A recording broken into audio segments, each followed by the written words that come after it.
High high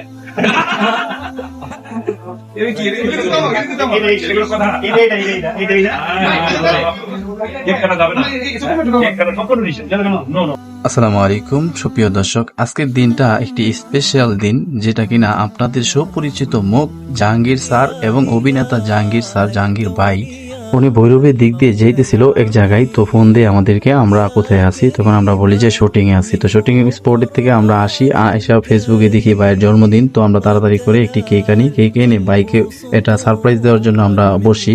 তখন ভাইয়ের হাতে কেকটা পেয়ে বলতেছে কোনো কেক কাটাকাটি নাই, কেক নিয়ে কোনো কিছুই নাই, তোমরা কাটো আমি খাবো। হ্যাঁ, এই কেক কাটা বেদাত ভাই বলতেছিল। তো এই কথাগুলো এত ভালো লাগছিল ভাইয়ের মুখ থেকে, যে এটা একটা শিক্ষণীয় হয়ে আসছিল, যে আমি একটি জিনিস শিখতে পারলাম। তো ভাই কিছু কথা বলবো, এটা আপনারা শুনুন, দেখেন কত গুরুত্বপূর্ণ কথা। লাইনে আছে কেটে দেবেন আবার লাইভে?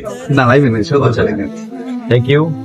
আমি অনাকাঙ্ক্ষিত ভাবে আমি বইরে পারছি যাচ্ছি এদিক দিয়ে এক জায়গায়, কিন্তু এখানে এসে অবাক হয়ে গেলাম। তারা আমার জন্য কেক নিয়ে আসছে, যে আমার আজকে ফেসবুকের জন্মদিন আর কি। তো এটা আমি কখনো আশা করি নাই যে তারা আমার জন্য কেক রাখবে। আমি কেক কাটার পক্ষে না, তাই আমি কেকটা তাদের অনুমতি দিয়ে বলছি তাদের কেক কাটতে পারবো সময়। তবে তাদের সাথে শরীর হয়েছে, তারা করেছে। ধন্যবাদ, ভালো থাকবেন, আমার জন্য দোয়া করবেন। নিজের চিন্তা করতে তো নাকি